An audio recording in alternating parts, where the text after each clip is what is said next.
नमस्कार मित्रांनो, मी तन्मय पुन्हा एकदा आपलं स्वागत आहे आपल्या चॅनलमध्ये ज्याचं नाव आहे आपले साहित्य. मित्रांनो, मागील काही सत्रामध्ये आपण कविता वाचन तसेच अखिल भारतीय मराठी साहित्य संमेलन याबद्दलच्या इतिहासाबद्दल काही माहिती जाणून घेतली होती. आणि आज अक्षरशः 99वे साहित्य संमेलन सातारा येथे पार पडत आहे. त्याचा कालावधी आहे 1 ते 4 जानेवारी. या संमेलनाचे अध्यक्षपद ज्येष्ठ साहित्यिक प्राध्यापक मिलिंद जोशी भूषवत आहेत. साताऱ्यात तब्बल 33 वर्षानंतर हे साहित्य संमेलन होत आहे. यापूर्वी 1993 मध्ये साताऱ्यात 66वे साहित्य संमेलन पार झाले होते. त्या संमेलनाचे अध्यक्ष श्रीराम पुंडलिक भागवत होते. श्रीराम पुंडलिक भागवत हे केवळ लेखकच नव्हे तर ते मौज प्रकाशनचे चालक आणि एक दिग्गज संपादक म्हणून ओळखले जात असत. त्यांनी अनेक नव्या लेखकांना घडवले आणि मराठी साहित्याचा दर्जा उंचवण्यात मोठी भूमिका बजावली होती. पण साताऱ्यात चालणाऱ्या या साहित्य संमेलनाचे विशिष्ट म्हणजे मराठी भाषेला अभिजित भाषेचा दर्जा मिळाल्यानंतर होत असलेले हे पहिलेच मोठे संमेलन आहे.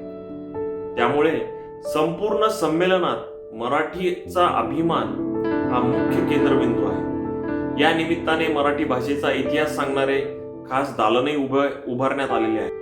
साताऱ्याची भूमी ही क्रांतीची आणि साहित्याची भूमी मानली जाते. या संमेलनाच्या मुख्य व्यासपीठाला छत्रपती शिवाजी महाराज व्यासपीठ असे नाव देण्यात आले आहे. संमेलन नगरीला कर्मवीर भाऊराव पाटील साहित्य नगरी असे नाव देऊन साताऱ्यातील शिक्षण महर्षींचा पण गौरव करण्यात आलेला आहे. यावेळची ग्रंथदिंडी अत्यंत खास ठरली आहे. यात केवळ पुस्तकेच नव्हती तर साताराच्या पारंपरिक ढोल ताशा पथकांसह लेझिम आणि मर्दानी खेळांची प्रात्यक्षिके दाखवण्यात आली. साताऱ्यातील स्थानिक शाळा आणि महाविद्यालयांचे हजारो विद्यार्थी यात सहभाग नोंदवत आहेत. साहित्य संमेलनात येणाऱ्या पाहुण्यांसाठी साताऱ्याची प्रसिद्ध कंदी पेढे आणि साताराची मिसळ यांची चव चाखता येईल अशी खास सोय सुद्धा करण्यात आलेली आहे. साहित्यासोबत साताऱ्याच्या खाद्य संस्कृतीचा प्रचार हा देखील यामागचा एक उद्देश आहे. या संमेलनात पहिल्यांदाच युवा कवी आणि डिजिटल साहित्यिक जे ब्लॉग किंवा सोशल मीडियावर लिहितात यांच्यासाठी स्वतंत्र सत्रे आयोजित करण्यात आली आहे. तंत्रज्ञानाच्या युगात मराठी भाषा कशी टिकवायची यावर सुद्धा इथे सखोल चर्चा होणार आहे. साताऱ्याचे संमेलन हे शक्य तितके प्लास्टिक मुक्त ठेवण्याचा प्रयत्न आयोजकांनी केला आहे. कास पठार हे जागतिक वारसा असलेलं स्थळ आहे.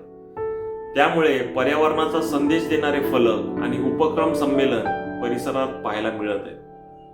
जर तुम्ही साताऱ्याला जाणार असाल तर संमेलनाच्या मुख्य मंडपाशेजारी असलेल्या पुस्तक प्रदर्शनाला नक्की भेट द्या. तिथे राज्यभरातील 300 पेक्षा जास्त प्रकाशकांनी आपली पुस्तके लावली आहेत. तर मित्रांनो, संमेलनाच्या ठिकाणी जाऊन तुम्ही सहभाग घ्या आणि आपल्या गौरवशाली इतिहासाला पुन्हा एकदा अनुभवण्याचा प्रयत्न करा. हा व्हिडिओ तुम्हाला आवडला असेल तर लाईक करा,